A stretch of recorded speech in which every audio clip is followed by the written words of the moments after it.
பக்தி வழிதான். பக்தி வழியை விட சந்தோஷம் கொடுக்கக்கூடிய வழி வேற எதுவுமே கிடையாது. ரொம்ப எளிமை தெளிவான ராஜபாட்டு இது. நீ எந்த யுக்தியும் கையாள வேண்டாம். நீ ஜாக்கிரதையா இருக்கணும் இந்த யுக்திகள்லாம் கையாளுறதுக்கு, இந்த தந்திரமா நடந்துக்கிறதுக்கு. யார் இடத்துல பேசணும், யார் இடத்துல பேசக்கூடாது, எப்படி இப்போ நம்ம மனசுல ரகசியத்தை மறைச்சி வைக்கணும், நம்ம உளரக்கூடாது, இப்படிலாம் இருக்கணும், அப்படிலாம் இருக்கணும், என்னென்னவோ யுக்திகளை சொல்றாங்க இல்லையா, அதெல்லாம் செகண்டரி. உண்மையை பேசுறதுக்கு எங்கேயுமே தயங்கக்கூடாது. மனசை வெளிச்சமா வச்சுட்டு அழகா பகவானுடைய நாம கீர்த்தனங்களை பண்ணிக்கொண்டு, அவனுடைய லீலா ஸ்மரணங்களை பண்ணிக்கொண்டு பகவான்களை வாழ்க்கையை ஒப்படைச்சிட்டோம்னா அவன் பார்த்துக்க போறான். நீ என்ன தந்திரங்கள் கையாண்டாலும் ஒரு நேரம் இருக்கிற மனசு உணர் நேரம் இருக்காது. நீ ஜாக்கிரதையா இருப்ப, ஒரு இடத்துல கோட்டை விட்டுருவ உன்னுடைய வேகத்தினால. அப்போ அந்த உபதேசங்கள் ஆஹா எல்லாமே கேட்கும்போது நல்லா இருக்கும், சூப்பரா இருக்கும் கேட்கறதுக்கு. ஆஹா இது மாதிரி வாழ்ந்தா நம்ம மனசுல சாந்தி கிடைச்சிடும், சந்தோஷம் கிடைச்சிடும், எல்லாம் உண்மைதான். ஆனா அதை நீ கையாண்டா சரி, அதை கையாண்டதுக்கு நீ ஜாக்கிரதையா இருக்கணுமே. நம்ம மனசு நம்ம கையில இருக்குது. அதாவது மொத்தத்துல நான் என்ன சொல்ல வரேன்னா, சந்தோஷத்தை தொலைச்சிட்டு பல இடங்களில் தேடுகிறார்கள். ஆனா இதுதான் வழின்னா அது சப்புன்னு ஆயிடுது.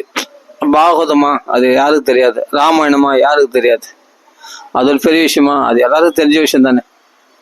அப்ப அந்த வழிக்கு வா, ஆட பாப்போம். ஏதாவது புதுசா யாருன்னா ஏதாவது சொல்லுவாங்களா, நம் மனசுக்கு அனுகூலமா இருக்குதா அது கேட்கறதுக்கு, ஒரு தந்திரமா சொல்லுவாங்களா அப்படின்னு மனசு வேற ஒண்ணு ஆராயுது. அது நம்ம மனசுக்கு அனுகூலமா இருக்கும்போது, ஆமா இது கடைப்பிடிச்சுருந்தா நான் நிம்மதியா இருந்திருப்பேன்ல, சந்தோஷமா இருந்திருப்பேன்ல, அப்படி இருந்திருப்பேன்ல, இப்படி இருந்திருப்பேன், மனசு என்ன பண்ண அதையே ஃபாலோ பண்ணலாம், நல்லா இருக்குது. அந்த மகாத்மா சொன்னார், இவர் சொன்னார், அவர் சொன்னார், சரி ஓகே அந்த வழியில போகலாம். அது ஒன்று ஏமாத்திடும். நல்லா புரிஞ்சுங்க. பக்தி வழி பகவானை புறக்கணித்து நீ தந்திரமான யுக்திகளால நீ பொறுமையை கையாளணும், தியானம் பண்ணுங்க, மெடிடேஷன் பண்ணுங்க, ஒருமுகப்படுத்துங்க, மனசு மௌனத்தை கடைப்பிடிங்க, யார் இடத்துல பேசணும் எப்ப, இதெல்லாம் இது மாதிரி யுக்திகள்லாம் சொல்லி கொடுக்குற வழி உன்னை ஏமாத்திடும். ஏன்னா கலியுகத்துல பரிந்துரைக்கப்படாத எந்த விஷயங்களும் எந்த தந்திரங்களும் அனுபவத்துல சாத்தியமாகாது. தெளிவான வழி, நல்ல வெளிச்சம் போட்டு தெளிவான வழி, மங்களகரமான சிவதம், மங்களகரமான பாதை பக்தி பாட்டை தான். நீங்க குற்றமே, நீங்கள் மனசு பக்குவம் இல்லைன்னா கூட பரவாயில்ல, நீ பகவான் இடத்துல நாமகீர்த்தனம் பண்ணிட்டு கதாசிரவணம் பண்ணிக்கிட்டு பகவானுடைய குணங்களை பத்தி பேசிகிட்டே இருந்தாலே அதை விட சிறந்த பக்குவம் எதுவுமே இல்லை. நீ கரெக்டா தான், நல்ல பாதையில் தான் நீ போயின்னு இருக்க. உன்னை போற பாதையில சரியான பாதை தானே உனக்கு டவுட் வந்துச்சுன்னா நீ ஆப்சென்ட், அவ்வளோதான். நீ அப்புறமா பக்தியில கோட்டை விட்டுருவ. எல்லாமே நேர்மையா, இது என்னங்க வெளிச்சமான வழி, நேர்மையா நடந்துக்குன்னு சொல்றாங்க. பாகவத்துல என்ன சொல்லியிருக்க, ஏன்டாப்பா போய் பேசுற, ஏன் திருட்டுத்தனமா வாழற, ஏன் திருடுற, ஏன் போய் சொல்ற அப்படின்னு சொல்றது தப்பா? சத்தியம் அஸ்தேயம், ஸ்தேயம் வேணாம், சத்தியத்தை கடைபிடி, அஸ்தேயம் பிரம்மச்சத்தை கடைபிடி, இதை மட்டும் ஃபாலோ பண்ணிட்டு பகவானை தியானம் பண்ணு, பகவான் கதைகளை பேசு இப்படின்னு சொல்றது ஒரு தெளிவான பாட்டை. ஆனா இதை தவிர மற்றது எல்லா யுக்திகளையும் கையாளுறாங்க. மகான்கள் சொன்ன வழிதான், இல்லைன்னு சொல்ல வரல. பக்தி வழியை காட்டாத எந்த தந்திரமும் எந்த யுக்திகளும் ரொம்ப நாள் நீடிக்காது. அதை நம்ம கடைபிடிக்கிறது ரொம்ப கஷ்டம். ஒரு பார்ட் உதவும், அது ஒரு பார்ட்டுக்கு உதவும். ஆனா எல்லா விஷயத்துக்கும் நம்ம மோட்சம் அடைகிற வரைக்கும் உதவாது. ஏன்னா மோட்சத்தின் சாவி கிருஷ்ணனிடத்துல தான் இருக்குது, பகவான்கள் தான் இருக்குது. அதனால அங்கதான் நம்ம ஆகணும். அப்ப நம்ம என்ன பண்ணணும், ஒரே பாதை பாகவத வழியில வரணும், அவ்வளவுதான்.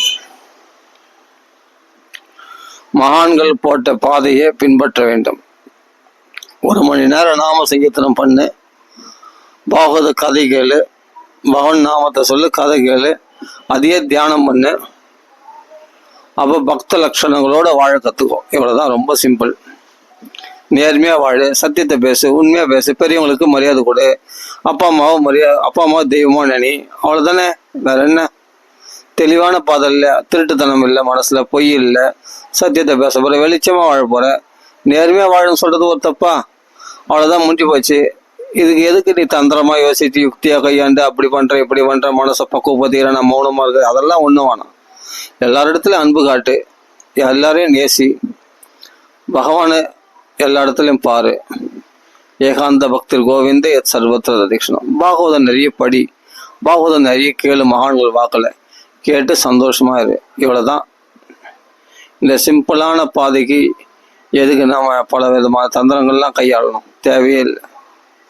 இதை அறியாதவர்கள் தான் அந்த தந்திரங்கள்லாம் கையாளணும். நிறைய பெரிய பெரிய உபன்யாசங்கள் பண்ணியிருக்காங்க. 1 மணி நேரம் 2 மணி நேரம் யூடியூப்ல போனால் கேட்கலாம். அது யாரோ சில மகாத்மாக்கள்லாம் சொல்லியிருக்காங்க. அமெரிக்காலாம் அவங்களுக்கு நிறைய ஷீடர்கள்லாம் இருக்காங்க. அப்படிப்பட்டவங்களாம் உபன்யாசம் பண்ணியிருக்காங்க. அது மாதிரிலாம் ஸ்பீச்லாம் கேட்டோம்னா பார்க்கறது நம்மளுக்கு அனுகூலமாக இருக்கிற மாதிரி இருக்கும். ஆனால் பகவானே அங்கே புறக்கணிக்கப்படுகிறது. கிருஷ்ணனையோ ராமனையோ அங்கே எடுத்துக்கொள்ளப்படுவதில்லை. அவர்கள் அருவத்தை வழிபடுபவர்கள். அப்படிதான் போகும் அந்த ரூட்டு. நம்மளுக்கெல்லாம் எந்த கஷ்டமும் கிடையாது. நமக்கு என்ன சுகத்துக்கு குறைவு? பகவன் நாமா சொல்றவங்களுக்கு, பாகவதம் படிக்கிறவங்களுக்கு என்ன குறைவு இருக்கு போகுது? நான் சொல்றது என்னன்னா, பாகவதப்படி வாழறவங்களுக்கு, மனம் போனபடி வாழறவங்களுக்கு கிடையாது. பாகவத பிரகாரம் வாழறவங்களுக்கு என்ன குறைச்சு சொல்லும் பார்க்கலாம். சந்தோஷமா இருக்கலாம். ஏன்னா சந்தோஷம் வெளியில இல்லையே, உன் ஆத்மாவுக்குள்ளவே இருக்கு இல்லையா? அதான் வேற விதமா சொல்றாங்க. அவங்க அருவத்தை வழிபடுறவங்க பகவான் கிருஷ்ணனை ஏற்றுக்கொள்ளாமல் அருவத்தில் அவங்க பல விதமான யுக்திகளை சொல்றாங்க. அந்த ஆத்மஸ்வரூபத்துல நிலைச்சு நிற்கிறதுக்கு தான் அவங்க பல மௌனத்தை கடைப்படி, வேற எதுவும் இதெல்லாம் சாட்சி மாத்திரமா பாரு. எங்கிருந்து பார்க்கணும்? ஆத்ம நிலையிலிருந்து தான் பார்க்கணும். அது அந்த ஆத்ம நிலையிலிருந்து கூட சொல்ல மாட்டாங்க. அதை கூட ஆத்ம நிலையிலிருந்து பாருங்க கூட சொல்ல மாட்டாங்க. நீ எல்லாத்தையும் சாட்சியை மாத்திரமா பாரு, இது பாரு, மன எண்ண அலைகளை ஓட விடுங்க, அதுக்கு வசப்படாதீங்க, அப்படின்லாம் பல விதமா சொல்றாங்க. நம்ம என்ன சொல்றோம்? ஈஸியா சொல்றோம் பகவத்கீதையில, இதெல்லாம் பிரகிருதி கிரியமான அணி குணை.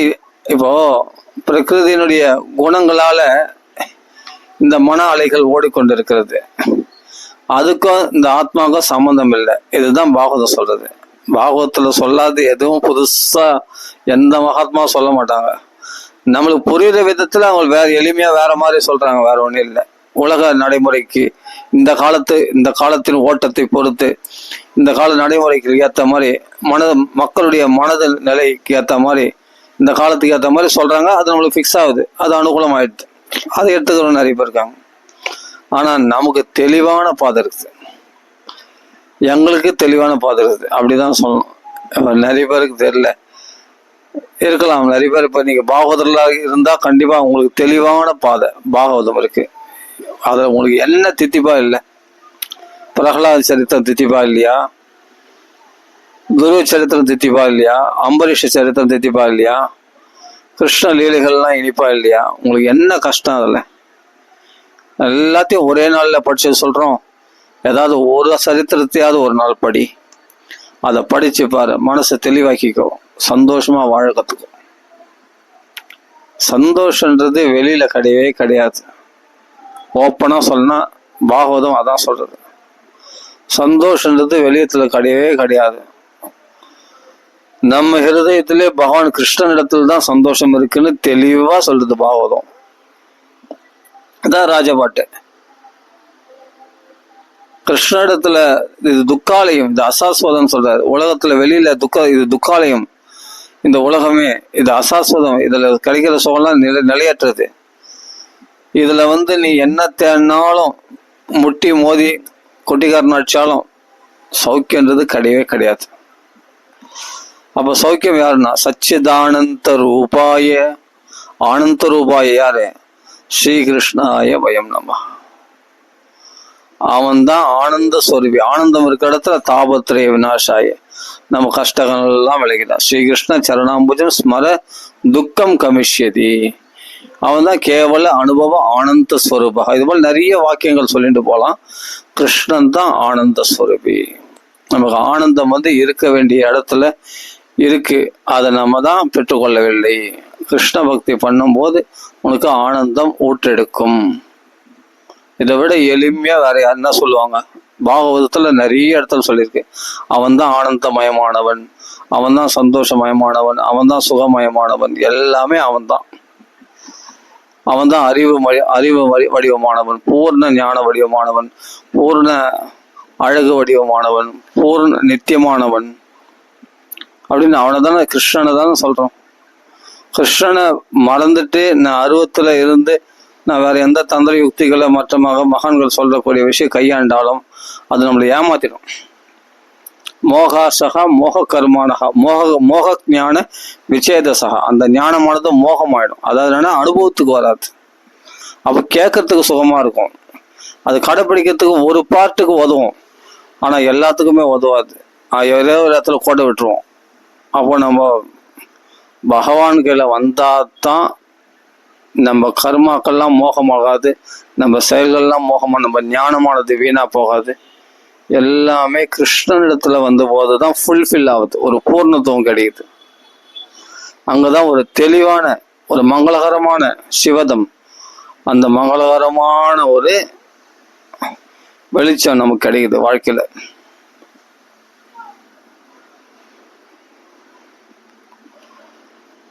மகாத்மாக்கள் போட்ட ரூட்டை விடவா நம்ம புத்தினால நம்ம தேர்ந்தெடுக்கிறது சரியா இருக்கும்? கிடையாது.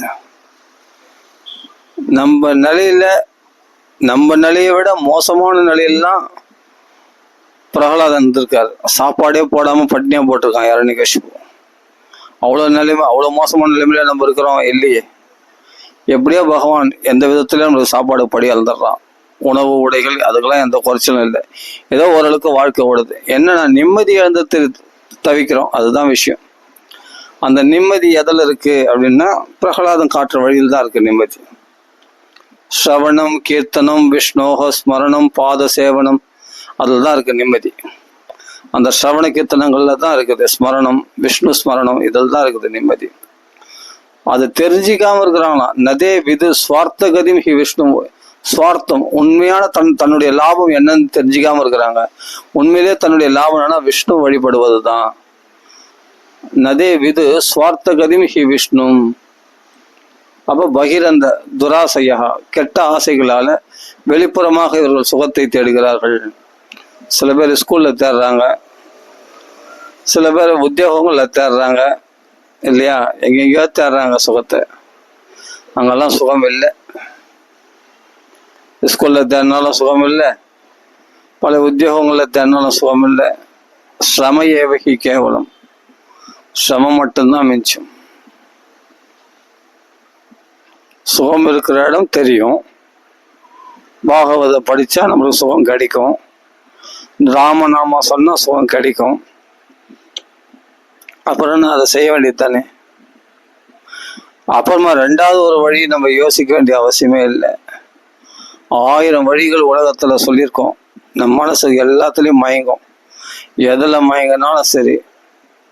மெயினா என்னன்னா இந்த அரசியல், சினிமா, இந்த சீரியல், இதெல்லாம் தான் டக்குன்னு இந்த நியூஸ்ல பார்த்து இது மாதிரி விஷயங்கள்லாம், இந்த யூடியூப் அது இதில் இல்லாட்டி கேம்ஸு ஆடுறது, வேற ஏதோ பணம் சம்பாதிக்கிற விஷயத்துல டக்குன்னு உடனே மனசு பாயிருது. அதுதான் அவங்க பாகவத்துல ருச்சி வரலன்னா காரணம் நம்ம இச்சைகள்ல விழறதுனால்தான் பாகவத்துல ருச்சி வரல. மனசு சதுரடையுது, தசை திருப்பி பாகவதத்துல இன்ட்ரெஸ்டே வராத மாதிரி தசை திருப்பிடுது. ஏன்னா நம்ம மனசுல வேற ஏதோ ஆசைகள் இருக்குன்னு அர்த்தம். பாகவதத்தை விட வேற ஒன்றை முக்கியமாக நினைக்கின்றோம், இல்லைன்னா வேற ஏதோ இச்சைகள்ல விழுந்துட்டோம்னு அர்த்தம். இச்சைகள்ல விழுந்துட்டாலும் நிச்சயமா பாகவத்துல இன்ட்ரெஸ்ட் வராது. சத்தியமா சொல்றேன். இச்சைகள்ல விழுந்துட்டா பாகவதத்தை திரும்பி கூட பார்க்க விடாது. ஆமா, அதனால் இச்சையை தவிர்க்கணும், பகவான் இடத்துல பக்தியை வளர்க்கணும், பிரம்மச்சரியத்தை கடைப்பிடிக்கணும். மனம், வாக்கு, காயம் முக்காரணங்களாலும் இந்த உயர்ந்த வஸ்து வேணும்னா அதுக்கு தகுந்த மாதிரி நம்மள மனசை வச்சுக்கணும். கிருஷ்ண பக்தின்றது சும்மா விளையாட்டா வந்துடாது. அதுக்கான தகுதிகள் நமக்குள்ள இருந்தா நிச்சயமா நமக்குள்ள பக்தி அப்படியே ஊட்டெடுக்கும், பிரகாசமா இருக்கும் பக்தி. அது எந்த சரித்திரம் படித்தாலும் தேன் மாதிரி இனிக்கும். அப்படின்னு உன் பிரம்மச்சரியத்துல சிறப்பாக இருக்கிறன்னு அர்த்தம். அதே சமயத்துல உன் மனசு கிருஷ்ண பக்தியில ஒருமுகப்பட்டு இருக்கிறது, உன் மனசு சதுராடி இல்லைன்னு அர்த்தம். அதனாலதான் பாகவதம் படிச்சா எந்த சரித்திரம் படிச்சாலும் உனக்கு தேன் மாதிரி இனிக்குது. அப்போ இன்னும் கொஞ்ச நேரம் படிக்கலாமா பாகவதம் தான். அவ்வளோ லேஸ்ல இன்ட்ரெஸ்ட் வந்துடுமா? பாகவதத்துல ருச்சி வர்றது சியான் மகத் சேவையா விப்ரஹ வாசுதேவ கதா ருச்சி ஸ்ரத்ததான புண்ணியதித்த நிஷேவனாத்து. அப்போ நாம பரிசுத்தம் அடைந்தாதான் புண்ணியதித்தங்கள்ல போய் நம்ம பாவனமாகி மகான்களுடைய அந்த பாகவதனுடைய சகவாசம் மேற்கொண்டு அவர்களுக்கு போய் சேவையா மகத் சேவையா அவர்களுக்கு சேவை செய்து அதுக்கு பிறகு ஸ்ரத்ததானம், அதுல பகவான் நம்பிக்கை உண்டாகும். அதுக்கு பிறகு பக்தி உண்டாகும். அது பிறகுதான் வாசுதேவ கதா ருச்சி சியான் மகத் சேவையா விப்ரஹ புண்ணியதித்த நிஷேவனாத்து. என்ன ஸ்லோகம் அது? வாசுதேவ கதா ருச்சி. அந்த வாசுதேவனுடைய கதையில அப்புறமா தான் ருச்சி ஏற்படுமா. சும்மா இது கடையில கத்திரிக்காய் வாங்குற கதை கிடையாது. இது விளையாட்டா. பக்தின்றது விலை மதிக்க முடியாதது. அதுக்கெல்லாம் நம்ம பகவானுடைய அருள், குரு அருள், திருவருள் ரெண்டும் சேர்ந்தாதான் பாகவதத்துல பக்தி உண்டாகும். அப்போ பகவானத்துல பக்தி வரலையே, அதுக்கு நான் என்ன பண்ண முடியும்? பக்தியோட கும்பிட முடியலனாலும் பரவாயில்ல, சாதாரணமா கும்பிடு. மொத்தம் ஒரு முடிவை மட்டும் வச்சுக்கோ, கிருஷ்ணன் தான் நம்மளுக்கு கதி, மாம் ஏகம் சரணம் பிரச்ச. பகவானை தவிர நம்ம வாழ்க்கைக்கு நம்மளை காப்பாற்றக்கூடியவர்கள் வேற யாரும் கிடையாது. பகவான் தான் நமக்கு உண்மையான பாதுகாப்பு அப்படின்றது மட்டும் ஸ்ட்ராங்கா நின்று. அதுக்கப்புறமா பகவத் கதையில ருச்சி வருதோ ருச்சி வரலையோ அதெல்லாம் நம்ம தவறு நம்ம தவறு செய்பவர்கள் தான், காமக்ரோதங்கள்ல விழக்கூடியவர்கள் தான். மனசு வெளிப்புறமா நம்ம வெளியே உத்தியோகங்கள்லாம் போகும்போது வெளி விஷயங்கள்ல ஈடுபடும் போது மனசு அசுத்தமா தான் ஆகும். அந்த அசுத்தமான ஹிருதயத்துல கிருஷ்ண பக்தி பிரகாசிக்காது, உண்மைதான். ஆனா ஒண்ணு ஸ்ட்ராங்கா வச்சுக்கோ, கிருஷ்ணனை தவிர நம்மளை காப்பாற்றுபவர்கள் யாரும் கிடையாது. கிருஷ்ணனை போல சிறந்த பாதுகாப்பு நமக்கு யாரும் கொடுக்க முடியாது அப்படின்றத மட்டும் மனசுல ஸ்ட்ராங்கா வச்சுங்க. அதை வச்சுக்கிட்டு நீங்க எல்லா செயல்களையும் ஈடுபடுங்க. இவ்வளவுதான், ரொம்ப சிம்பிள். பகவானை பூர்ணமா சரணம் அடையுங்க. எனக்கு தெரில என்ன நடக்குது, ஏதோ வாழ்க்கை போற பாதையில் நான் போயின்னு இருக்கேன். எனக்கு நல்லது கெட்டது எதுவும் தெரில. நான் என்னுடைய சுபாவம் பயங்கர சுபாவம் உடையது தான். நான் காமக்ரோதங்களில் விழக்கூடியவன் தான். நான் அவசரப்படுற புத்தி உடையவன் தான். ஆமா, நான் பயப்படுறவன் தான். நான் கோபிஷ்டன் தான். எனக்குள்ள இருக்கிற இந்த குறைகள்லாம் நீ தான் நீக்கணும். எனக்கு தெரியாது எப்படி நீக்கணும்னு. என்னால் கண்ட்ரோல் பண்ணி பார்த்து எனக்கு சக்தி இல்லாமல் போச்சு. அதனால் என்னால் கண்ட்ரோல் பண்ண முடியல. காமத்தையோ குரோதத்தையோ பயத்தையோ என்னால் கண்ட்ரோல் பண்ணுவேன். நீ பார்த்துக்க கிருஷ்ணன்ட்டு கிருஷ்ணங்களை ஒப்படைச்சிட்டு அவன் பார்த்துப்பான். உன்னை எப்படி பக்குவப்படுத்தணுமோ அது பகவான் பார்த்துப்பான். நீ யுக்தியை கையாளுறேன், அதை பண்ணுறேன், இதை பண்ண, நான் அந்த உபன்யாசம் கேட்குறேன், இவர் சொல்கிற எல்லாம் ஆறுதலாக இருக்குது, எல்லாம் கேட்கறதுக்கு நல்லா இருக்கும். ஆனால் கிருஷ்ணனை மறந்துட்டு எந்த செயலும் செய்யாதீங்க. கிருஷ்ணனத்துல எல்லா விஷயத்தையும் ஒப்படைச்சிடுங்க. மற்றதெல்லாம் உன்னை எப்படி பக்குவப்படுத்தணும்னு பகவானுக்கு தெரியும். உனக்கே உங்களை மாத்திக்க தெரியாது. உங்க சேமம் என்ன, உனக்கு என்ன லாபம்ன்றது உங்களுக்கே தெரியாது. ஆனா பகவானுக்கு பர்ஃபெக்டா தெரியும்.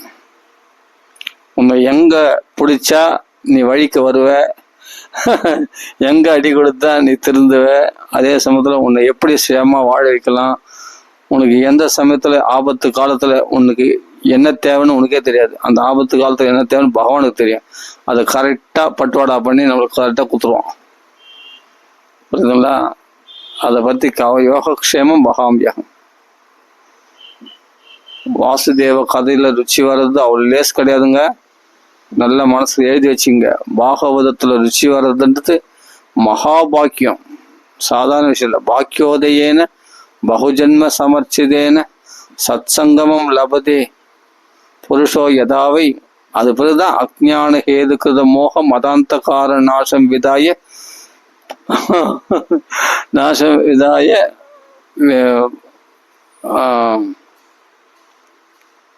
உதய புருஷோ உதயத்தை விவேக.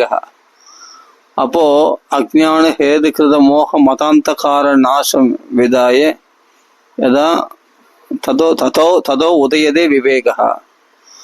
அப்போ அஜ்ஞானத்து காரணமாக மோகமெல்லாம் நாசமாகி எல்லாம் அவன் விவேகம், அதாவது பக்தி நமக்குள்ள உதயமாக ஞானம் உதயமாகன்னா அப்போ சத் சங்கத்துல இருந்தா தான் நம்ம சீக்கிரமா பியூரிஃபிகேஷன்.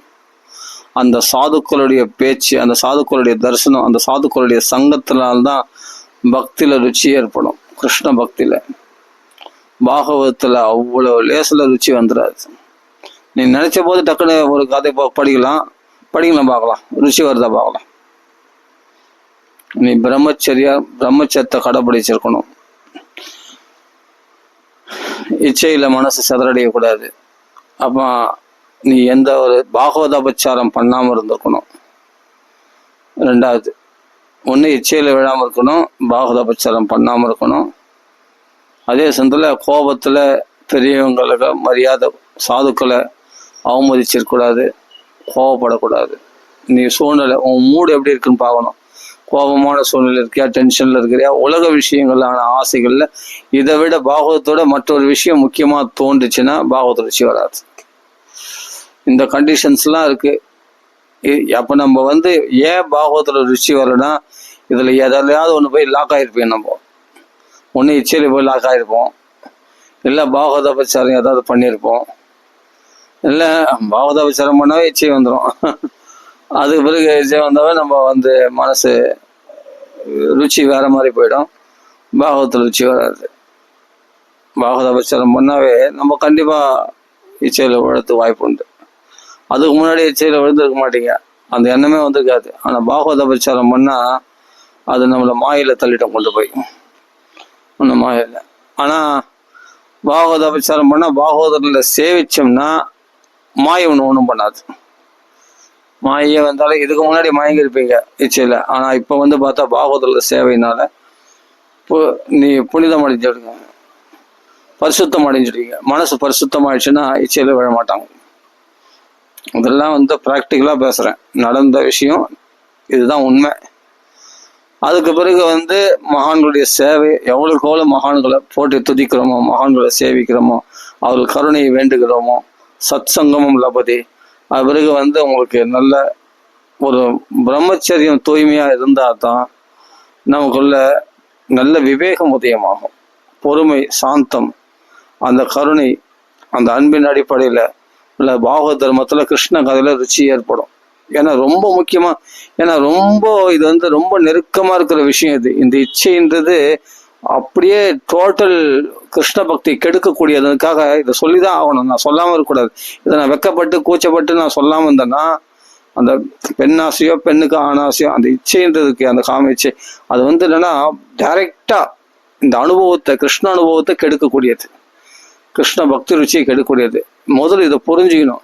இதெல்லாம் விட்டுட்டு நம்ம தந்திரமா வேற யுக்தியா அவங்க சொன்னாங்க இவங்க சொன்னாங்கன்னா கடைபிடிச்சு பிரயோஜனம் இல்லை. அப்போ கிருஷ்ணனை சரணாகதி அடையறதுக்கு என்ன வழியோ, கிருஷ்ண பக்தியில ஏன் ருச்சி வரல, இந்த பாகவத்துல ருச்சி வரல, அதனால தான் நான் அதை கையாளுறேன், தந்திரத்தை கையாளுறேன், அதெல்லாம் வேணாம். நீ பாகவத்துல ஏன் ருச்சி வரல ஒரு நிமிஷம் யோசிச்சுப்பார். எங்க தப்பு பண்ண, எங்க கோட்டை விட்ட, எந்த இச்சையில விழுந்த, எந்த பாகவதனுக்கு அபச்சாரம் பண்ண அப்படின்றது யோசி. அதுக்கு பிறகு நம்ம சரியா செய்யறோமா எல்லாமே அப்படின்னு யோசிச்சோம்னா எங்கேயோ ஒரு இடத்துல லாக் ஆயிருப்போம். அந்த லாக் எடுத்துட்டோம்னா கதை முடிஞ்சுது, பாகவத்துல பக்தி வரும். அப்போ அதுக்கு பிறகு பாகவதத்துல பக்தி வரணும்னா இந்த சூழ்நிலைகள் நம்ம பௌதிகமான பண விஷயத்துலையோ மற்ற விஷயங்கள்லோ அதெல்லாம் செகண்டரி தான். இருந்தாலும் அதுவும் வந்து பாகவத பக்திக்கு ருச்சியை உண்டாகாதபடி பண்ணிடும். பண விஷயமோ மற்ற விஷயங்கள ஆசை இருந்தால் இதுக்காக அலையிறேன்னா மூடெல்லாம் வந்து பணத்தை பற்றியோ அதை பற்றியோ வேற எதையோ சிந்தனையில் இருந்தால் நிச்சயமாக கிருஷ்ண பக்தி பாகவதத்தில் பக்தி உண்டாகாது. அப்போ சர்வ தர்மான் பரித்தேஜ அதெல்லாம் தூக்கி போடுற மாம்பியகம் சரணவர்ஜா கிருஷ்ணா பாகவதத்தில் பக்தி வரணும், பாகவத்தில் பக்தி வரணும், பாகவத்தில் பக்தி வரணும், பாகவத்தில் ருச்சி வரணும், பகவான் நாமத்தில் ருச்சி வரணும் அப்படின்ற பிரார்த்தனை மட்டும் பகவான்களை நீங்க வச்சுட்டே வந்தீங்கன்னா கண்டிப்பா ருச்சி வரும். பகவான் கிருபாலு கம்பா தயாளும் சரணம் ஜெயம அது தயாளு விட்டு வேற யாரோ மாம்பியகம் சரணம் வச்சான்னு சொல்றான். ஏன்னா ஏன் அவன் வந்து கேட்கறான் மாம்பியகம் சரணம் வச்சான். ஆனா பக்தர்கள் என்ன சொல்றாங்க, கம்பா தயாளும் சரணம் வச்சா உன்னை தவிர தயாளு வேற யாரா, உன்னை பொறுத்த வேற யார பண்ண நீ கேட்கணுமா என்ன சரணாகதி அப்படின்னு மாம்பியகம் சரணம் வச்சான்னு சொல்லணுமா, உன்னை தவிர கருணையால் தயாளு யாருமே கிடையாது, உன்னைதான் நாங்கள் சரணம் அடைஞ்சு ஆகணும். அதனால கம்பா தயாளும் சரணம் ஜெயம உன்னை விட தயாளு வேற யாரு, நான் எங்க போய் சரணம் அடையும், யாரை போய் சரணம் அடையும் அப்படின்னு உத்தவர் போன்ற மகாத்மாக்கள் சொல்கிறார்கள். அதனால மனசு தெளிவா இருக்கணும். மனசுல வந்து எந்த விஷயத்துமான மயக்கமும் மயங்கர புத்தியோ எந்த விஷயத்திலுமான பணத்தாசையோ பெண்ணாசையோ எதுலையுமே மயங்கர புத்தியை விட்டுட்டு பாகவதம் ஒன்றையே கதியாக கொண்டு பகவான் நாமத்தையே உறுதியா பற்றி கொண்டு நாமத்தை மட்டும் போதுன்றவங்க நாமத்தை மட்டும் சொல்லலாம், இல்லை நாமத்தையும் சொல்லிட்டு பாகவதம் படிக்கணும் ஆசைப்படுறவங்க தாராளமாக பாகவதம் படிக்கலாம். ஆனா பக்த சங்கம் இல்லாம பலிதமாகாது, பாகவத ருச்சி ஏற்படாது. இப்போ சில பேருக்கு வந்து எனக்கே சில நேரத்தில் பார்த்தா பக்தியில் பாகவத்தில் அப்படி பிச்சுட்டு வரும், பக்தி ருச்சி பயங்கரமா இருக்கும். பாகவத புஸ்தகத்தை கீழே வைக்கவே மனசு வராது, அப்படி படிச்சுன்னு இருப்பேன். அப்போ பக்த சங்கம் இருக்காது. ஆனால் பாகவத்தில் உள்ள பக்த சங்கம் இருக்கும். பீஷ்ம வாச்ச குந்தி வாச்ச துருவ வாச்ச பிரகலாத வாச்ச அந்த சங்கமானது நம்மளை என்ன பண்ணும், தூக்கிடும், அழுக்கா தூக்கி நம்மளை பியூரிஃபிகேஷன் பண்ணி நம்மளை பக்தியில் வாசுதேவ கதா ருச்சி அந்த கதையில ருச்சி அதிகரிக்க செய்யணும். இதை வளர்த்துக்கணும். அப்போ இந்த ருச்சிகள்லாம் வளர்த்துக்கணும்னா பௌதிகத்தில் கொஞ்சம் பணத்து மேலே உள்ள ருச்சியோ மற்ற பெண்ணாசை மண்ணாசை போன்ற ருச்சிகளை கண்டிப்பாக விட்டு தான் ஆகணும். கிழக்கு போகிறவங்க கிழக்கு தான் போக முடியும், கிழக்கில் உள்ள லட்சியத்தை தான் அடைய முடியும். மேற்கு போகிறவங்க மேற்குல உள்ள லட்சியத்தை தான் அடைய முடியும். கிழக்கு போகிறவங்க மேற்குள்ள லட்சியத்தை எப்படி அடைய முடியும், ஒரு லாஜிக் வேண்டாமா? மேற்குள் போகிறவங்க கிழக்கில் உள்ள லட்சியத்தை எப்படி அடைய முடியும், லாஜிக் வேண்டாமா? அப்போ உலக ஆசைகள்லாம் நான் வச்சுப்பேன், ஆனால் கிருஷ்ண பக்தி எனக்கு உண்டாகணும் அப்படின்னா நியாயமா? இது வந்து கிழக்கு போயிட்டு மேற்குள் உள்ள லட்சியத்தை அடையணும்னு ஆசைப்படுற மாதிரி, அதே மாதிரி மேற்கு போயிட்டு கிழக்குள்ள லட்சியம் அடையணும்னு ஆசைப்படுற மாதிரி. ஆனால் ஒன்று ஒரு பியூட்டி என்னன்னா, கிருஷ்ண பக்தி பகவத் பக்தி பண்ணும்போது பாகவத பக்தி உனக்கு செல்வங்கள்ல எந்த செல்வத்தை நீ தேடி போனியோ அதெல்லாம் உன் பின்னாடி ஓடிடும், பள்ளத்துணைக்கு வெள்ளம் ஓடியாரு மாதிரி. மெய்யாங்க இதெல்லாம் வந்து பகவான் ஒன்று பட்டி போட்டுற மாட்டான். நம்ம நினச்சிக்கிறோம் யோகக்ஷேமம் மகாம் யகம்னு சொன்னதே யாருக்காக, அனந்தியா சிந்தையந்தோன்னு சொல்லக்கூடிய பாகவதலுக்காக தானே, அந்த வாசுதேவ கதை ருச்சியில் ஏற்படுறவங்க தானே. அப்போ நம்ம வந்து இந்த பௌதிக செல்வத்தெல்லாம் விட்டுட்டா, செல்வத்து மேல ஆசை பெண்ணாசை மண்ணாசெல்லாம் விட்டுட்டா நான் அதெல்லாம் அனுபவிக்க முடியாது அப்படின்னா கிடையாது. யார் சொன்னது? அதுவும் கிருஷ்ண பக்தியில வந்தா மற்றவைகள் எல்லாம் உங்களுக்கு கூட கொடுக்கப்படும். ஆனா ஜாக்கிரதையா இருக்கணும். பகவான் கொடுத்துருவான், நீ கேட்கறதுனால பக்தி பண்றவங்களுக்கு எல்லா வசதியும் கொடுத்துட்றான். ஆனா பக்தி எந்த பக்தினால நீங்க பற்றீர்களோ, இந்த பொருளோ பணமோ வசதிகளோ அல்லது நமக்கு தேவையான அன்றாட தேவைக்கான சாப்பாடு எல்லாமே உணவு உடைகள் எல்லாம் எந்த பக்தினால பகவான் அனுகிறதால் பெற்றீர்களோ அதை பகவானர்களால் தான் பெற்றோம். அது பகவானே மறக்கடிக்கக்கூடிய அளவுக்கு அந்த சுகபோகங்களை ஊன்றிடக்கூடாது. அதுல ஜாக்கிரதையா இருக்கணும். அவன் கொடுக்கக்கூடிய பணம் பொருள் எல்லாத்துலேயுமே வந்து அளவோடு இருந்துக்கிட்டு பகவத் பக்தி பண்ணணும். ஏன் அது கொடுக்குறான் பகவான் அப்படின்னா, இப்போ பகவத் பக்தி விட்டு நான் தனியாக சம்பாதிச்சுக்கிறேன் பொருள் பணம் எல்லாமே உலக வசதிகள்லாம் அப்படின்னா அது வேற விஷயம். சம்பாதிச்சுக்கலாம், கிருஷ்ண பக்தி உண்டாகாது. ஆனால் கிருஷ்ண பக்தியில் வந்துட்டா எனக்கு நான் இதெல்லாம் பகவான் கொடுப்பானா, கண்டிப்பாக கொடுப்பான். கொடுத்துட்டான்னா அதை நம்ம அளவோடு அவைகளை அனுபவிக்கிறோம். ஏன் அதை கூட ஏன் கொடுக்குறான் பகவான்னா, நீ வெறுத்து போடுவேன். கிருஷ்ண பக்தி வந்தம்பா, நான் எல்லாத்தையும் பகவான் பிடிங்கி நினச்சிட்டான், நான் ஒரே ஏழைப்பட்டவனா போயிட்டேன், நான் எந்த சுகத்தையும் அனுபவிக்கலை, எல்லாமே நஷ்டமான அப்படின்னு நீ குறை சொல்லுவல்ல பகவானுக்குல, அந்த குறை சொல்லாத விதமாக உனக்கு எல்லாமே கொடுக்கலாம். ஆனால் நீ அவசரப்படுற மாதிரி கொடுக்க மாட்டான். அவனுக்கு அது கூட கொடுத்தா கொடுப்பான். சில விஷயங்கள் உனக்கு கொடுக்காம இருப்பான். ஏன்னா அது உன் நன்மைக்காக. அது உனக்கு தெரியாது, புரியாது. உனக்கு ஏதாவது சில பக்தியில் பக்குவமாடி இருந்தவங்களுக்கு புரியும். நம்ம இங்கே வந்தால் எல்லாம் கொடுப்பேன்னு சொன்னாங்க கிருஷ்ணன், எல்லாம் கொடுங்க. சில விஷயம் தான் கொடுத்தான், சில விஷயம் கொடுக்கலையாப்பா.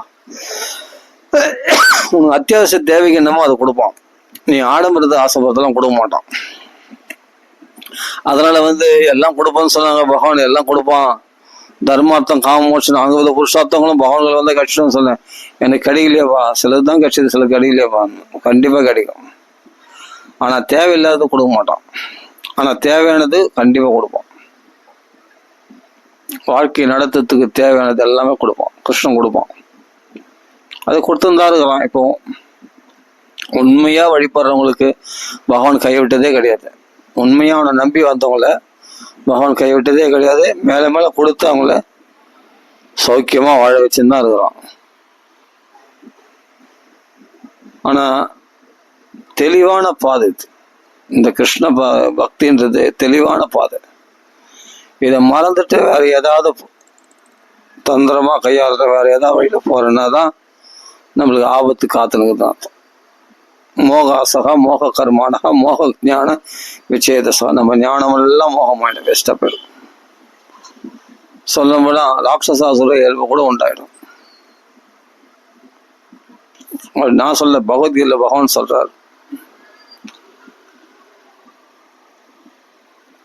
கிருஷ்ணன் ஒருத்தன் பகவான் ஒருத்தன் இருக்கும்போது நம்ம சாஞ்சிக்கிறதுக்கு எவ்வளோ அப்பா ஒரு ஆதாரம் இருக்குப்பா, நமக்கு தைரியமா இருக்கலாம். மற்றெல்லாம் கிருஷ்ணன் பார்த்துப்பான் அப்படின்னு சந்தோஷமா இருக்கணும். கிருஷ்ணனை அடைச்சிட்டுமேன்ற சந்தோஷம் கிடைக்கணும். கிருஷ்ணனுக்கு கிடைச்சிட்டானேன்ற சந்தோஷம் வரணும். நம்ம பக்திக்கு வந்திருக்கோமே அப்படின்னு சந்தோஷம் பண்ணணும். ஆஹா, நம்ம கிருஷ்ணத்துல சரணாகதி அடைஞ்சிருக்கோம். அவன் கதையில எனக்கு ருச்சி எப்போ கொடுக்குறானோ கொடுக்கட்டும், எப்போ மூடு வருதோ அப்போ நான் பாகவதம் படிச்சுக்கிறேன். ஆனால் அது வரைக்கும் என் கிருஷ்ணன் தான் கதி, கிருஷ்ணன் தான் நான் சரணாகதி அடைஞ்சிருக்கேன், கிருஷ்ணன் தான் என் வாழ்க்கையை காப்பாற்றுவான், கிருஷ்ணன் தான் எனக்கு எல்லாமே. இல்லாட்டி ராமரை வழிபடும், ராமர் தான் எனக்கு எல்லாமே. ராமநாம சொன்னாலும் சரி கிருஷ்ணன் தான். கிருஷ்ணன் வரல, ராமர் வரல. அப்படியேப்பட்ட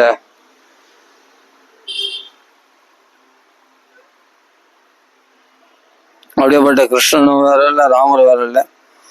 அப்படிப்பட்ட பகவான் ஒருத்தர் தான் ராமகிருஷ்ணன். அப்போ அந்த ராமர் என்னை கைவிட மாட்டார், கடைசி வரைக்கும் என்னை காப்பாற்றுவார் அப்படின்ற ஒரு ஆதாரம், ஒரு பதியா நமக்கு இஷ்ட தெய்வமா நம்ம சாஞ்சிக்கிறதுக்கு, நம்ம அப்பாவாகவும் அம்மாவாகவும் நம்மளுடைய அண்ணனாகவும் தம்பியாகவும் நம்மளுடைய சகோதரனா நம்மளுடைய நண்பனாகவும் நமக்கு நலன் விரும்பியாகவும் நம்ம எல்லாமாவும் இருக்கிறான் பகவான் இல்லையா. பிரியமுள்ள நண்பனாக எல்லாமே இருக்கிறான் கிருஷ்ணன். அப்போ அந்த பகவானையே சரணாகதி அடைஞ்சிருக்கிறது தான் புத்திசாலித்தனம். ஆனால் தெளிவான பாதை இருக்கும்போது ஏன் நம்ம குறுக்கு பாதையில போனோம்? 1000 பேர் 1000 விஷயம் சொல்லிட்டோம், எவ்வளவோ உபன்யாசங்கள் பண்றாங்க, எதனா பண்ணி போட்டோம். எல்லாத்துலயும் போய் பார்த்தோம்னா மனசு சதறடைஞ்சது, எதுலையுமே ருச்சி இருக்காது. நம்ம எல்லாத்தையும் ஓரம் கட்டி வச்சுடுங்க, எதையுமே படிக்க வேணாம். இந்த பாகவத புஸ்தகம் ஒன்று எடுத்துங்க, ஒரு ஸ்லோகம் படிங்க, ஒரு 2 ஸ்லோகம் படிங்க, மனசுல அதே சத்தியம் பரம் தீமகி இந்த பாகவத ஸ்லோகங்கள்லாம் வெறும் படிச்சுட்டு போறதுக்காக கிடையாது, தியானிக்க வேண்டியவை எல்லாமே. இந்த ஸ்லோகங்கள் ஒன்னொன்னும் தியானிக்கப்பட வேண்டியவைகள் எல்லாமே, தியானிக்க வேண்டிய ஸ்லோகங்கள் ஒன்னொன்னும். அப்படி தியானிக்க ஆரம்பித்தால் நிம்மதி வெளியில இல்லவே இல்லை. இந்த பாகவதத்திலே உனக்கு நிம்மதி கிடைச்சிடும், சந்தோஷம் பொங்கிட்டு வரும். ஏன்னா அவ்வளோ ஆழ்ந்த கருத்துக்கள் உடையது ஒவ்வொரு ஸ்லோகத்திலையும் பாகவதத்துல. உன் வாழ்க்கையை மாற்றத்துக்கு இதை விட பெரிய பொக்கிஷம் ஏதஸ்மாத் அபரம் கிஞ்சித்து மனசுத்தின்னு வித்தியதே. உன் மனசை பரிசுத்தப்படுத்தி உன் மனசுல தெளிவு கொடுக்கறதுக்கு, உன் மனசுல சந்தோஷத்தை கொடுக்கறதுக்கு இதை தவிர என்ன பரம் வேற அண்ணாண்டர் எதுவும் கிடையாது. கிம்பா பரைர் ஈஸ்வரஹா, ஈஸ்வரன் அடையப்படக்கூடிய விஷயம் இந்த பாகவதத்துல. இதை தவிர இந்த பாகவதத்தின் மூலமாக ஈஸ்வரன் சுலபமா கிடைக்கப்படுறான். சத்தியோஹிருத்தியா வரத்தை இந்த பாகவத் தவிர வேற எந்த சாதனைகளாலையும், எந்த யுக்திகளாலையும், எந்த புராண எந்த புராண இதிகாசங்களாலையும் இவ்வளவு சீக்கிரமா பாகவதத்துல கிடைக்கிற மாதிரி சீக்கிரமா கிடைக்க மாட்டான். எந்த சாஸ்திரங்களாலையும் உனக்கு என்ன ஆக வேண்டியது இருக்கு? எந்த சாதனைகளால் உனக்கு என்ன ஆக வேண்டியது இருக்கு? பல பேருடைய கருத்துக்களால் உனக்கு ஆக வேண்டியது என்ன இருக்கு? இந்த பாகவதம் ஒண்ணு போதுமானது பக்தி பிரகாசத்துக்கு. அப்ப இந்த கிருஷ்ணவர்த்தம் போதுமே, அதுல நிலைச்சு நிக்கிறது தான் பெரிய விஷயம். நம்ம மனசு குரங்கு மாதிரி அலைஞ்சுட்டே இருக்கும். இதுவா அதுவா இதுவா அதுவா, அங்க போலாமா இங்க போலாமா, அதை பண்ண எல்லாமே நேர்மையா வாழ்ந்து வாழ்க்கையை செழிப்பாக்கி கொண்டு அருமையா பாகவதம் படிச்சுன்னு கிருஷ்ணனை உண்மையா வெளிச்சமா வழிபடலாமே. மனசுல கள்ளங்கப்படம் இல்லாம, யாருக்கும் தீங்கு நினைக்காம. ஏன் இந்த வெளிச்சமான வழிக்கு வரமாட்டோன்றோம்? நம்ம யாருக்கும் தீங்கு நினைக்காத, எல்லாருக்கும் நல்லது நினை. மனசால உடலால நல்லது செய். சத்தியம் வத தர்மம் செற, பெரியவங்கள மதி, யாரையும் பகைச்சிக்காது, யாரையும் குறைய பார்க்காத, நிறைய பாரு, சந்தோஷமா இரு. பகவான கிருஷ்ணா நீதான் கதின்ட்டு அவனை வழிபட்டு அவனுக்கு திருவள்ளில் ஒரு புஷ்பத்தை போடு, நிம்மதியா வாழ்ந்துட்டு போயேன். இதுல என்ன கசகுது உனக்கு? அழகா பாகவத்துல ருசி வரும்போது வரட்டும், வரலன்னா போட்டோம். எனக்கு இதுல எனக்கு என்ன நஷ்டம்? எனக்கு புரியுதுங்களா? அப்போ நம்ம எதனால ருச்சி வரலன்றதை நம்ம சொல்லிட்டோம். ஒன்னு இச்சையினால, உலக விஷயமான பணத்து மேல இச்சையினால, இல்லை பெண் இச்சையினால, இல்லை மண் இச்சையினால, மற்ற வேற எந்த விதமான ஆசைகளால நம்ம மனசு சதறடிக்கப்பட்டதோ அந்த சதறடைஞ்ச மனசுல பாகவதம் ஒட்டவே ஒட்டாது. மேக சதறடிக்கப்பட்ட மழை பெய்யுமா? இறுகிய எல்லாம் ஒன்று சேர்ந்த மேகம் தான் மழை பெய்யும். அது மாதிரி குளிர்ச்சியா மழை பெய்யும். அது மாதிரி மனசு ஒருமுகப்பட்ட மனசுல தான் கிருஷ்ண பக்தி நல்லா பிரகாசிக்கும். அதனால நம்ம என்ன உலக விஷயமான ஆசைகளை தவிர்த்து விட்டு இந்த பாகவத விஷயமான பாகவதோட சேர்ந்து அவர் வாக்குல பாகவதம் கேட்டு நாம அந்த ருச்சியை வளர்த்துக்கணும். நம்ம சக்தி இழந்துட்டோம்னா அதை மீண்டும் பெறதுக்கு பல நாட்கள் ஆகுது. அது வரைக்கும் நம்ம பாகவதத்துல பக்தி வராது. அது பிறகு சக்தி மறுபடியும் பெறணும், கொஞ்சம் கஷ்டப்படணும். அவருக்கு பாகவதருடைய சங்கம் எடுத்துக்கணும். நம்ம நினைச்ச போதெல்லாம் பக்தி அனுபவிச்சிட முடியாது. நீ திருடமான பிரம்மச்சத்துல சக்தி இழக்காம நீ பிரம்மச்சத்துல எப்போ திருடமா இருந்தான்னு சொன்னா நீ நினைச்ச போதெல்லாம் பாகவத்தை அனுபவிக்கலாம். பிரம்மச்சத்துக்கு பவர் அதிகம். எப்ப பாகவதம் படிச்சாலும் உனக்கு தேன் மாதிரி இனிக்குதுன்னா நீ அந்த அளவுக்கு தூய பக்தியில பிரகாசிக்கிறன்னு அர்த்தம். உன் மனசுல கலங்கம் இல்லைன்னு அர்த்தம். பாகவதம்னா பாகவதமா இப்ப ஆளுங்குடி பெரியவாலாம் பாகவத்துல மார்பிள் அணைச்சுட்டே தூங்குவாராம். இந்த பாகவதம் ஒண்ணு போதுமே, இந்த பாகவதம் போதுமே அப்படின்னு சொல்லி பாகவத்துல உள்ள ருச்சியினால நிறைய பேர் சன்னியாசிகளாவே ஆயிட்டாங்க. இந்த பாகவத புஸ்தகம் எடுத்துக்கின்னு வெளியே வந்துட்டாங்க. ஆத்மதேவர்ன்ற ஒரு பெரிய மகாத்மா புல்ல அடிக்கிறான், ஒதிக்கிறான், குத்துறான்னு ஆஹா இவங்க நரக வேதனை அனுபவிக்க முடியாது, நமக்கு பெரிய லாபம், ஆத்ம லாபத்தை கொடுக்கக்கூடிய அந்த பாகவத புஸ்தகம் இருக்குன்னே பாகவத புஸ்தகத்தை 10ஆம் ஸ்கந்தம் மட்டும் தூக்கின்னு வந்துட்டார். அது ஆத்மதேவர் வெளியே வந்துட்டார். அப்போ துந்துகாரி கரையேற்றதுக்கும் அந்த பாகவதம் தான் உதவுச்சு. கோகர்ணனுக்கும் சந்தோஷத்தை கொடுக்கறதுக்கு பாகவதம் தான் உதவுச்சு. அதே சமயத்தில் மகா பாவிகளா பாவம் செய்தவர்கள், நோய்களால் பாதிக்கப்பட்ட கண்ணு தெரியாத குருடர்கள், உடல்கள் எல்லாருக்குமே இந்த பாகவதம் தான் ஆத்ம லாபத்தை கொடுத்து அவர்கள் வைகுண்ட அடையும்படி செய்தது.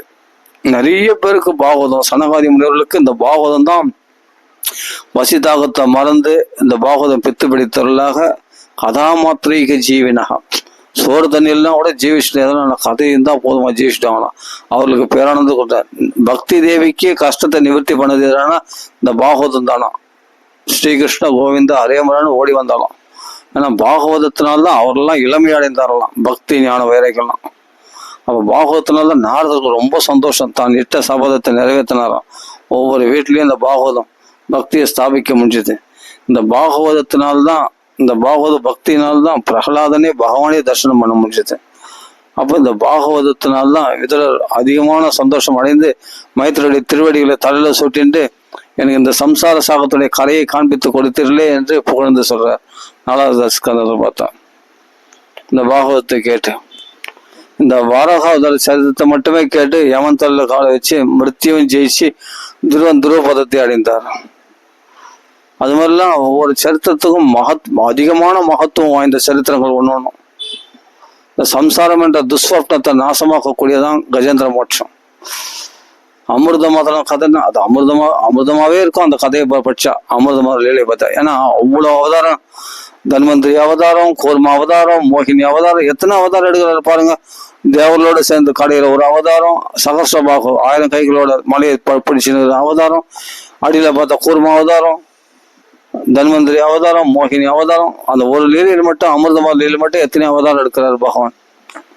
அப்போ அமிர்தமா இருக்கக்கூடியது. அப்படியேப்பட்ட சரித்திரங்கள்லாம் படிக்கும்போது அப்படியே மனசு ரம்யமா இருக்கும். அப்படியேப்பட்ட வாமன அவதார சரித்திரம், அதுல 2 அவதாரம். வாமன அவதாரம் குள்ள பிரம்மச்சாரியா, அது ஒரு திரிவிக்ரம அவதாரம் எடுக்கிறார், ஓங்கி உலக கலந்தவனாக.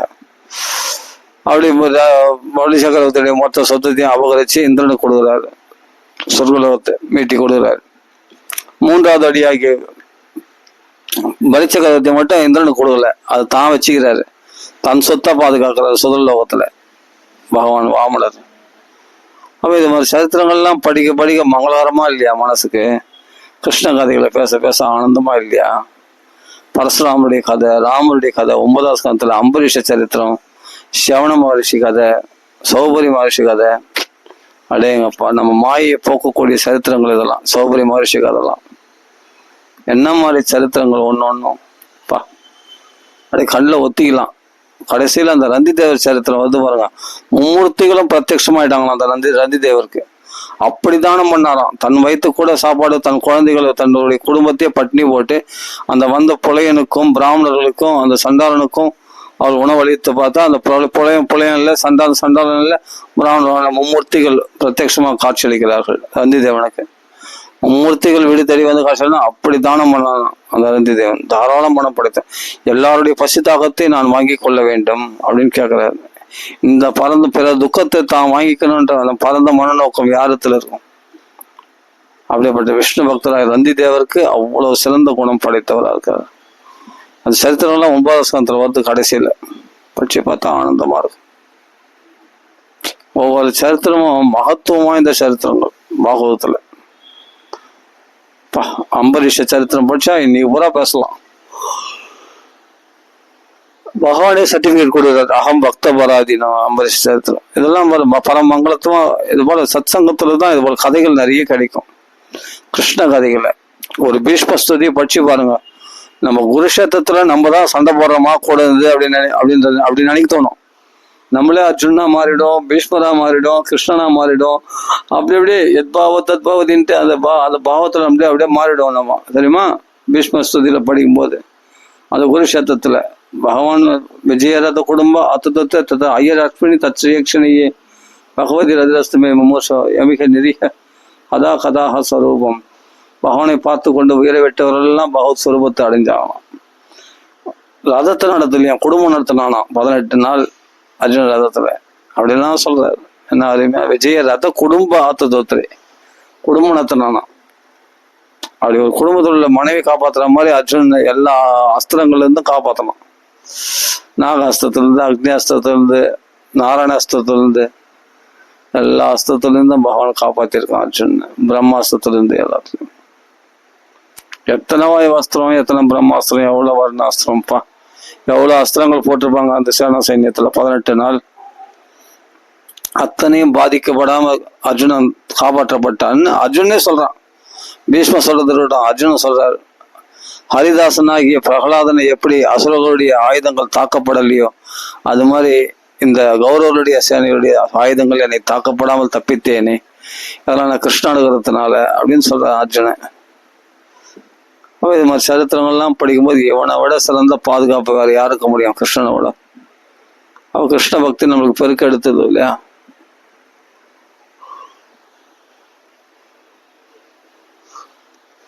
யாருக்கு கிருஷ்ண கதை ருசிக்காது? வினா பசுநாத்து மாம்சபக்ஷணம் பண்றவங்களுக்கு கசாப கதைலாம் பிடிக்காது. பாகவத கதை. அபசுக்நாத் தன் ஆத்மாவை நரகத்தில் தள்ளி கொள்ளக்கூடியவன், அதனால கிருஷ்ண பக்திக்கு வரமாட்டான். அவனுக்கு தான் இந்த பகவத் கிருஷ்ண லீலைகள் பிடிக்காது. மற்ற எல்லாருக்கும் பிடிக்கும். ஏன்னா நிறைய தரம் அப்படின்னு ஒரு இடத்துல வருது. மனுஷனா பிறந்த மிருக வாழ்க்கை வாழக்கூடியவங்களுக்கு கிருஷ்ண கதை பிடிக்காது. ஆத்மலாபத்தை கொடுக்கக்கூடிய கிருஷ்ண அவதாரத்தை விட்டுட்டு இந்த பாகவத புஸ்தகத்தை விட்டுட்டு நீ என்ன நாடுனாலும் சரி எல்லாமே அது உன்னை ஏமாத்திடும். உன்னை தவறான பாதைக்கு வழி நடத்திடும். அதை புரிஞ்சுக்குங்க. இந்த பாகவத வழி மகான்கள் காட்டின வழி தான் தெளிவான பாதையை வழிகாட்டும், நேர்மையான பாதை. அதனால வாசுதேவனுடைய கதையில ருச்சி வரத்துக்கு என்னமோ அதை நம்ம மேற்கொள்ள வேண்டுமே தவிர, அது என்ன பண்ணணும் அதை மெயின்டைன் பண்ணி அது பாகவதம் படிக்கிறத பாவனமே தவிர ஏதோ தந்திரமான விஷயங்களோ யுக்தியான விஷயங்கள்லாம் சொல்றதெல்லாம் நம்ம கடைபிடிக்க அது ஒரு பாட்டு உதவும், அதை கேட்டுங்க இல்லைன்னு சொல்லாது. அதில் ருச்சி வந்துச்சுன்னா அப்போ பாகவதம் திருப்பி ஆக மாட்டோம். நல்லா புரிஞ்சுங்க. பகவான் உருவம் இருக்கான்றது நம்ம டவுட் வந்துடும். அப்புறமா நல்ல கிருஷ்ண பக்தி பண்றவங்களுக்கு கூட அது மாதிரி உபதேசங்களை கேட்கும்போது தந்திரமா யுக்தியா இது போல சில மகரிஷிகள்லாம் சில பேர் மகான்கள்லாம் சொல்லியிருக்க அந்த உபதேசங்கள் கேட்டோம்னா எதுக்குடா நம்ம பாகவதம் படிக்கிறது, எதுக்குடா உருவத்தை வழிபடுறோம் அப்படின்னு கூட தோன்றும். நம்மளை ஏமாத்திட்டோம். அதுக்காக சொல்ல வரேன். கிருஷ்ண பக்தி பண்ணும்போது தான் தெளிவான பாதை கிடைக்கும். இது நம்ம பிறழவே மாட்டோம். அச்சுதன்னு பேர் அவனுக்கு. பக்தர்களை கை நழுவ விடாதவன். நமே பக்த பிரணஷதி, பக்தர்கள் வீழ்ச்சி அடைய விட மாட்டான் பகவான். பக்தி ருசி அனுபவிச்சவனுக்கு இதுதான் ருசிக்கும். என்னதான் தந்திரமான யுக்தியா நீ எந்த உபன்யாசங்கள் சொன்னாலும் எந்த உபதேசம் கேட்டாலும் அதில் அவங்க மனசு ஈடுபடாது. அது அப்போதைக்கு நல்லாதான் இருக்கும் கேட்கறதுக்கு. கிருஷ்ணனை அறியாத ஜனங்களுக்கு அது இனிக்கும். கிருஷ்ணனை அறிந்த ஜனங்களுக்கு அதெல்லாம் ஒரு பாட்டு சரி நல்ல விஷயம்தான் அப்படின்ட்டு அக்செப்ட் பண்ணிப்பாங்க. ஆனால் அவர்கள் கிருஷ்ணனை தான் பூர்ணமாக சரணடைஞ்சிருப்பாங்க. பாகவதம் படிக்காமல் அவங்களுக்கு தூக்கம் வராது. பாகவதம் படிக்காமல் அவங்களால அந்த வாழ்நாள் கழியாது. ஒவ்வொரு நாளும் பாகவதம் படிக்காமல் அவங்களுக்கு பொழுது போகாது. பாகவதம் படிக்காமல் அவங்களால ஜீவிக்க முடியாது. பாகவதம் படிக்காமல் அவங்களால சாப்பிட முடியாது. பாகவதம் படிக்காமல் அவங்களால தூங்க முடியாது. ஆமாம், பாகவதம் படிச்சாதான் அவங்களுக்கு திருப்தியாக இருக்கும். அப்பா இன்னைக்கு ஒரு கட்டம் பாகவதம் படிச்சேன்பா, இன்னைக்கு ஒரு சரித்திரம் படிச்சேன் பாகவதம், இன்னைக்கு 2 ஸ்லோகம் படிச்சேன்பா, அப்பா திருப்தியாகுப்பா. புரியுதுங்களா? மனசு சிதறடிக்கப்பட்டவங்களுக்கு பாகவதம் மனசுல ஃபிக்ஸ் ஆகாது. ஆனால் வேற ஒரு விஷயம் நம்மளுக்கு முக்கியமாக தோணுது. வேற விஷயத்துல நம்ம வீழ்ச்சி அடைஞ்சிட்டோம், நம்ம சக்தி இழந்துட்டோம். அது மாதிரி நிலையில பாகவத்தில் வீழ்ச்சி வராது. சக்தி மறுபடியும் அந்த உயிர் சக்தி பெறும்போது தான் பாகவத்துல ருச்சி ஏற்படும். அதனால இச்சையில விழக்கூடாது. பாகவதம் சாதாரணமாக அதான் சொல்றேன். பாகவதம் அவ்வளோ லேஸ்பட்டது கிடையாது. ஜென்மாந்தரே பவேத் புண்ணியம் ததா பாகவதம் லபேத்து கோடி ஜென்ம சமுத்தேன புண்ணிய நைவது லப்யதே. நான் சொல்ல பாகவத மகாத்மியம் சொல்லிடுறேன். ஜென்மாந்தரத்துல அவ்வளோ புண்ணியம் பண்ணிடணுமா, இந்த அதுதான் பாகவதம் லபிக்கும். ஏன்னா சுராணாமபி துர்லபா, தேவர்களுடைய புண்ணியம் கூட போதலையா. அவர்களும் இச்சையில் விழக்கூடியவர்கள் தான். அமிர்தத்தை கொண்டு வந்துட்டாங்க. பாகவத்துடைய பெருமை தெரியாம பாகவத்தை விலை பேசிட்டாங்க, போச்சு. அதனால் பாகவதி வார்த்தா சுராணாமபி துர்லபாக. இந்த பாகவத கதையானது தேவர்களுக்கே துர்லபமானது. புஸ்தகம் கையில கட்சிடும், அது நெஞ்சில் கிடைக்கணும் இல்லையா? பாகவதம் நெஞ்சில் கிடைக்கணும். நெஞ்சில் கிடைக்கணும்னா ருச்சியோட அந்த சுவைக்கணும். வாசுதேவ கதா ருச்சி, அந்த பக்தி நமக்குள்ள உண்டாகணும். அதுக்கு என்ன வழியோ அதை யோசிக்கணும்.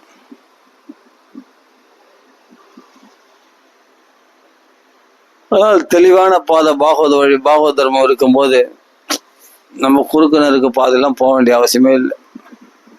சந்தோஷமா மனசை எப்பொழுதும் சததம் சந்துஷ்ட மனசை ஹர்ஷ சித்தம் சமாவக விரதா கேதய சேவாலோ அகோ சிந்தனம் ஹர்ஷ சித்தம் சமாவக.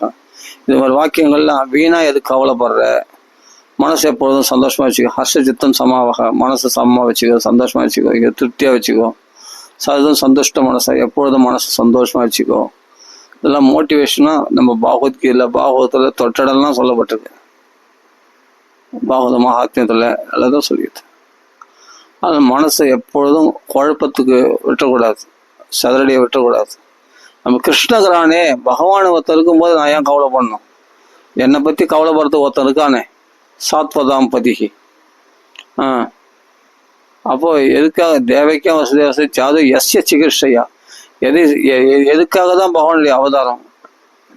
எந்த செயலை செய்வதற்காக அப்படின்னா க்ஷேமாயச்ச பவாயச்ச, நம்மளுடைய க்ஷேமத்துக்காக தான் அவதாரம் பண்ணணும். நம்ம வாழ்க்கை விருத்திக்காக தான் நம்ம அவதாரம் பண்ணணும். க்ஷேமாயன நம்ம பாதுகாப்புக்காக, நமக்கு எல்லா க்ஷேமங்களையும் கொடுக்கறதுக்காக, நம்ம வாழ்க்கை விருத்திக்காக. பவாயன்னா நம்ம வாழ்க்கை விருத்திக்காக, நம்ம பக்தியில முன்னேற்றம் அடைவதற்காக தான் அவன் அவதாரமே பண்ணலாம். அப்ப நமக்காக இருக்கிறான் பகவான் கிருஷ்ணன். அப்படின்னும் போது நம்மளுக்காக தான் அவதாரமே பண்ணான். அப்படின்னும் போது அவனை பிடிச்சிக்கணும், அவனை கெட்டியா பிடிச்சிக்கணும்.